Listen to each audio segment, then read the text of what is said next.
I picked up the Colossus of Maroussi again. Why not? I love Greece and enjoy Henry Miller. He's infuriating. This is the second time I've tried to read it. Sometimes Miller is completely unintelligible for pages and pages. He has no discipline, and he rejoices in his childishness. Then, in his wild ramblings, he lands on a passage that speaks so directly to me, it sounds louder and hits stronger in my ear than pealing thunder that shakes windows.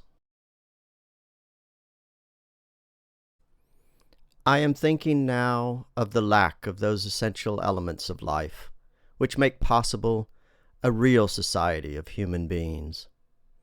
The great fundamental lack, which is apparently everywhere in our civilized world, is the total absence of anything approaching a communal existence. It's not his loftiest prose, but Miller is zoned in like an X-ray and illuminated broken places in us, in me. A real society of human beings. If he had said people, his message would have failed. A communal existence. This is how Miller lived, his vision quest across the globe in search of his tribe. Not that he loved all humankind. He loathed mediocre individuals, the unimaginative, and civilized people. His childhood in Brooklyn, his hobo life in Paris, his triumph in Big Sur, all building his audience and his community. Generous to the ones he loved, fair to the ones he despised. The last thing the world needs is another review of Superman 2025. I feel the shameful waste of it all. Suddenly, Miller explains to me a puzzle that has perplexed me since childhood, the wholesale rejection of the Enlightenment. Miller illuminates my first world angst. He understands the new young fascists, all in a book I've put down twice before. Surely I knew this already, but was not ready to listen. Like the greatest of gypsy clairvoyants, Miller sees all of this from Greece, sees all the pain of 21st century America before the outbreak of World War II. We yearn for a communal existence. It is hardwired in our DNA. The young fascists want to goose march with other young fascists. It's natural, and it fills a black hole in their suburbs and even at their Sunday potlucks. I watched highlights of Mehdi Hasan challenging 20 young conservatives on YouTube. One proudly proclaimed himself a Catholic Nazi, with several in the circle clapping as he openly uncloseted. Another young frat boy told Mehdi, "You got to go, bro," because Mehdi is a brown man. A young man desperate for a tribe, desperate to use his body in service of his tribe. When the U.S. Constitution was being drafted and debated, the world had Locke, Montesquieu, Hume, and Jefferson. The Constitution needs a new update and some new code. Our institutions need a refresh. Today the world has the Heritage Foundation and Curtis Yarvin. No clear thinking, no building new ideas, simply directed by the model they know and worship. Completely shaped and molded by the most powerful organization on the planet, corporations. The organizations who have shown the greatest success in telling people what to wear and when to pee. The great triumph of the military is taking a motley group of individuals and forcing them to share hardships and experiences. So too slavery. Trump has rushed into the breach to break through the wall, and the new kings, with their new Nazis, will march through the hole to bring the slavery.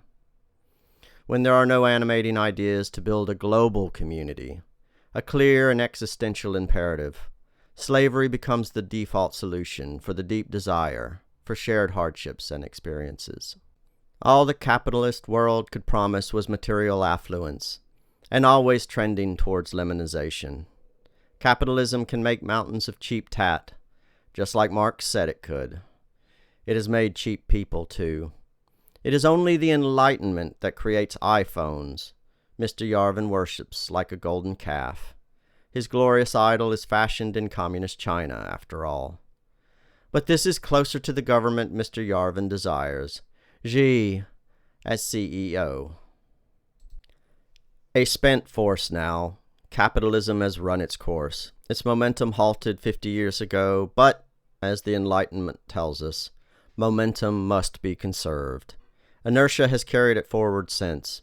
It died another death in 2009, only to be temporarily resurrected by ludicrous financial alchemists.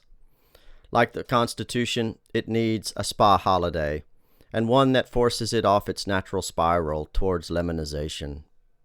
Gen X knows that while we have been comfortable in this affluence, it has been harder and harder to maintain for the average among us.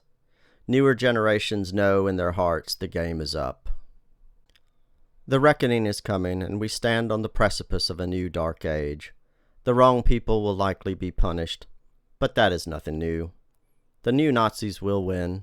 They are winning everywhere. How do we make the tribe global? How do we create new work with a communal purpose? How do we create 21st century work, mindful of the biosphere? How do we dispense honors and solve inequality? These questions needed answers before the old fascists got their hooks in these young men. These are the questions crying out for 21st century minds like Locke, Bentham, and Rousseau. But it will take a few generations under the fascist heel to forge such minds, and then only if we are lucky. This average Gen Xer thinks I have seen a glimpse of a better model. Not the finished article, certainly not my starting point either, but a foundation stone. There is a strange, crazy, and magical place in western Kentucky, often covered in morning fog that when burned off one is transported through time. Some of it recalls the ugliest of times, but some of it is very beautiful indeed. This vegetarian ends here, thinking of a butcher shop in Kentucky. A butcher shop, I think, where Henry Miller would see joy, Greece, and modern Hectors. Struggle with peace. Team Average.